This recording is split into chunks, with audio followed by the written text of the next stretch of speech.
12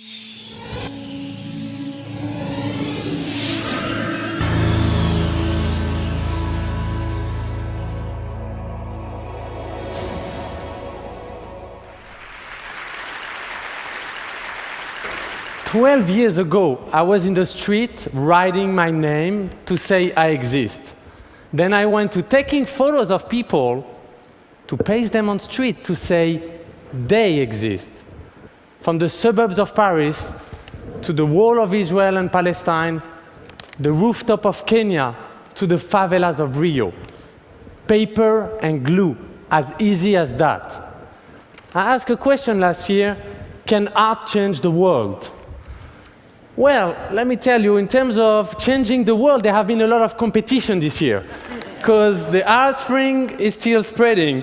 The Eurozone has collapsed. What else? The Occupy movement, find a voice. And I still have to speak English constantly, so there have been a lot of change.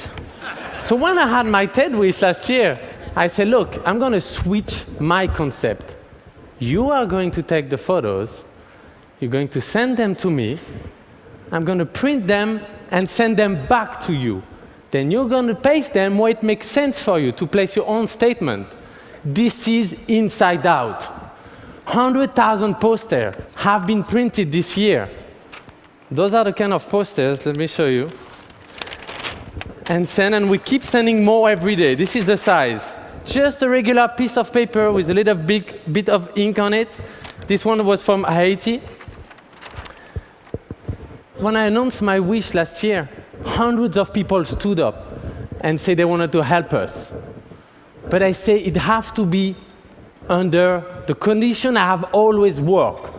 No credit, no logos, no sponsoring. A week later, a handful of people were there, ready to rock and empower the people on the ground who wanted to change the world.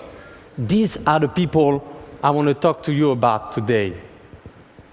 2 weeks after my speech, in Tunisia, hundreds of portraits were made.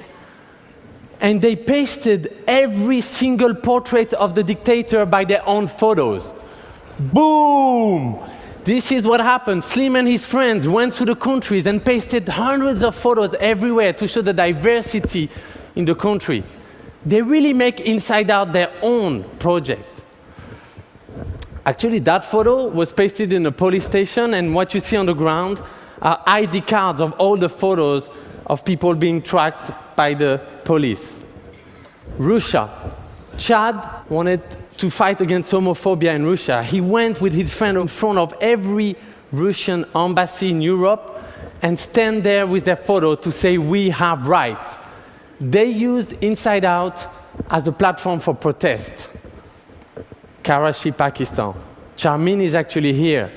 She organized a TEDx action out there and made all the unseen faces of the city on the walls in her town. And I want to thank her today. North Dakota. Standing Rock Nation in this Turtle Island. DJ Two Beers from the Dakota Lakota tribe wanted to show that the Native American are still here. The 7th generation are still fighting for their rights. He pasted up portraits all over his reservation, and he's here also today. Each time I'm getting a wall in New York, I'm using his photos to continue spreading the project. Juarez. You heard the border, one of the most dangerous borders in the world. Monica have taken thousands of portraits with a group of photographers and covered the entire border. Do you know what it takes to do this? People, energy, make the glue, organize the team. It was amazing. While in Iran, at the same time, Abu Lolo, of course a nickname, have pasted one single face of a woman to show his resistance against the government. I don't have to explain you what kind of risk he took for that action. There's tons of school projects. 20% of the poster we're receiving comes from school. Education is so essential. Kids just make photos in a class, the teacher receives them, they paste them on the school, here they even got the help of the fireman. There should be even more schools doing this kind of project. Of course, we wanted to go back to Israel and Palestine. So we went there with truck. This is photo booth truck. You go on the back of that truck, take your photo, 30 seconds later, take it from the side, you're ready to rock. Thousands of people use them, and each of them sign up for a two-state peace solution. And then walk in the street. This is the march, the 450,000 march. Beginning of September, they were all holding their photo as a statement. On the other side, people were wrapping up streets, buildings. It's everywhere. Come on, don't tell me that people are not ready for peace out there.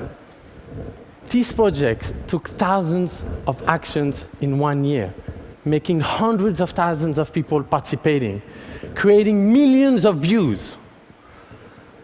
This is the biggest global art participatory project that's going on. So, back to the questions, can art change the world? Maybe not in 1 year, that's the beginning.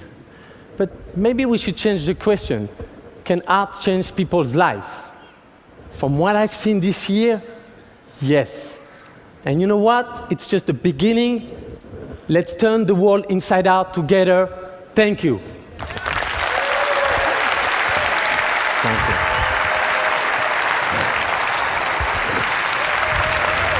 Thank you.